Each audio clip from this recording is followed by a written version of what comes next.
In our clinic, once the provider has decided on a treatment plan, they enter the orders into our oncology module of our medical record, and they sign those orders unless there's questions potentially about dosing for different liver function, renal function, et cetera.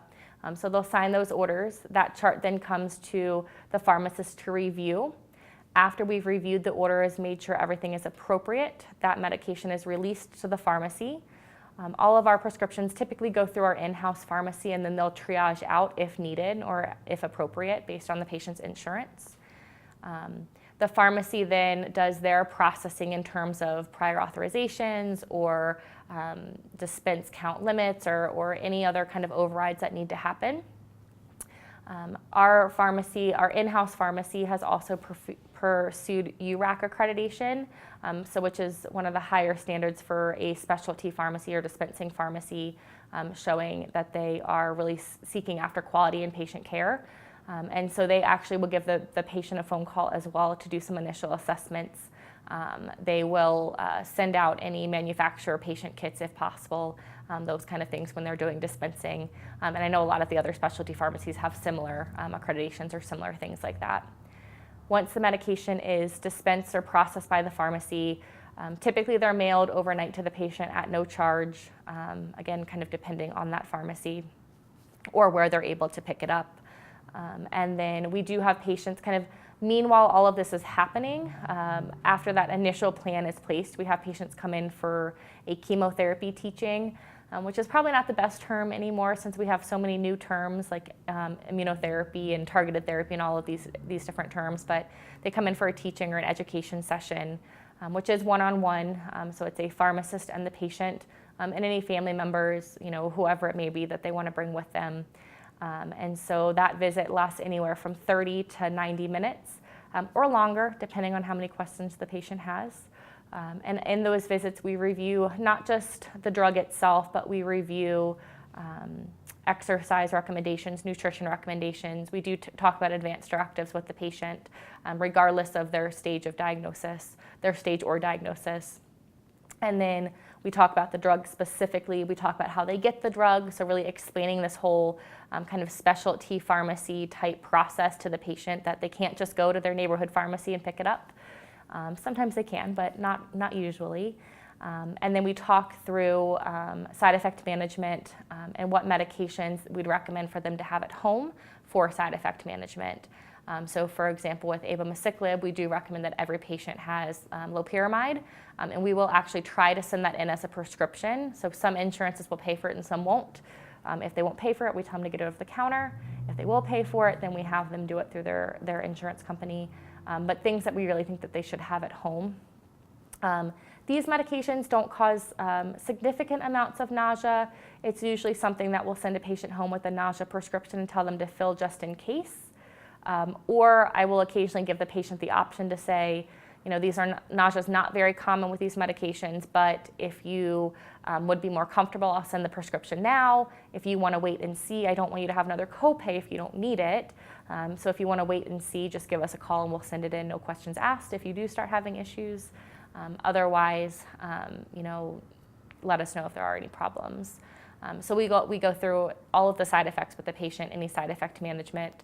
Ribociclib, we do make sure their EKGs are scheduled, make sure orders are in place for their 2 week after starting EKG that we do just as a precaution, and then really have patients let us know really at any point of time about any side effects. We give them all of the appropriate phone numbers to call.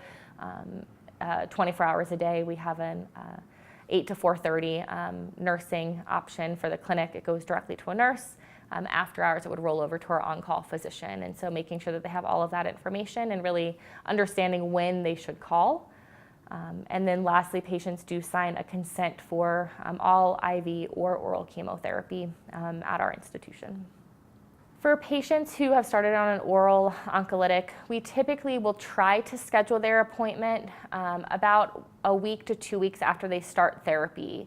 The hard thing with oral oncolytics is you don't know when they're going to get drug, and so in the best laid plans, we'll schedule an appointment, and we often have to change that appointment just because they don't get therapy quick enough, or we're struggling with a prior authorization or copay, or whatever it is. And so we do have a silent alert built into our medical record where our nurses are alerted 10 days after the medication is released from our oncology module that the patient has started an oral oncolytic. And so our message kind of says, patient has started an oral cancer medication, please call them to assess adherence and toxicity. And so the nurses call, they go through our standard flow sheets for adherence and toxicity, really trying to figure out, A, that they've got the medication and when they started it so that we can appropriately schedule any lab work tests that need to happen, EKGs that need to happen, follow-ups that need to happen, and making sure that those are timed appropriately. But also talking about, how are you doing so far? Are you taking your medication? If you're not, why aren't you? If you're already having side effects and we need to bring you in sooner, or if you are having side effects, what are you using to manage those and how can we make that better for you at home? And that's kind of our initial phone call to the patients. Every time they come into the clinic subsequently, our medical assistant gets an alert in our medical record as well saying this patient is on an oral cancer therapy. Please go get the nurse to assess adherence and toxicity. And so they will go grab the nurse. The nurse will go through the same flow sheets so that we're really able to track data over time and see if something is changing for patients.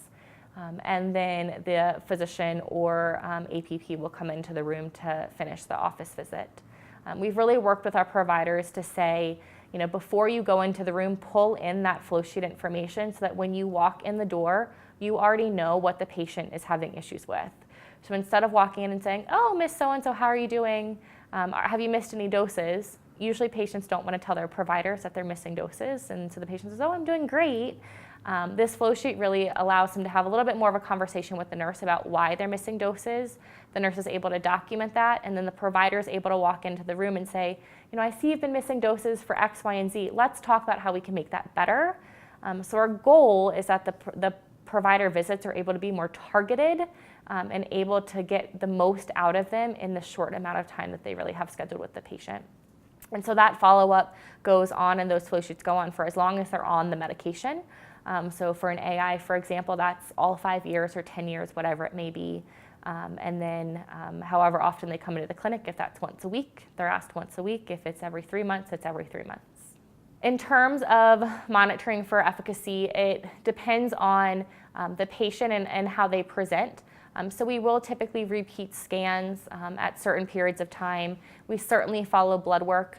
That's not always beneficial if the patient's blood work isn't elevated initially. If it does start to elevate on therapy, it could be a signal that something's going on. But if it is kind of lower at initiation of therapy and it stays low, not always so much you can do with that. But we do use that, of course, to monitor for other side effects of the therapy, specifically neutropenia with the palbociclib and ribociclib. We do check a CBC and a CMP every 2 weeks starting out on these agents, and then monthly thereafter after 2 to 3 cycles, so that we're able to adjust as needed for patients. But the provider is really, the oncologist is really the driver of when scans would be repeated, or if it's, what type of scan, if it's an ultrasound or what have you. Certainly when they come into the office, they'll do physical exams with the patients. Pain is always an assessment. If the patient is having pain initially and they start on therapy, your goal is that you see that pain start to go away, especially if it's being caused from the cancer. Or if you're starting to see new pains pop up, that could be the sign that something else is going on. And so all of those are factors that we look at in terms of deciding if a medication is working or if we need to make any changes in therapy. We have a couple of different mechanisms in place to ensure that staff are educated when new products come to market, if that's IV or oral therapies. We do have a pharmacy residency program at my institution, and so we will utilize pharmacy residents or students to help make kind of informational, educational handouts or presentations to nursing staff as well as our providers. When we do not have a resident or a student available, it's something that we try to send out the FDA updates, or HOPA is another one that I like to send out. It tends to give a little bit more information. So the Hematology Oncology Pharmacists Association it does something every Friday, basically an FDA update. So any changes that have happened over that week, they'll send out. So I try to forward those out to staff as much as possible. Most of our providers are also receive updates from ASCO or the FDA, and so our providers are fairly driven to stay up to date themselves, but it's definitely something that we will provide any answers or questions as possible, and really try to use our residents and students to help encourage that education. Our nursing staff will have clinical nurse educators come in from drug companies, especially if we're talking about an IV agent, to help provide education to the nursing staff if there are anything special about how to administer that drug, those kind of things.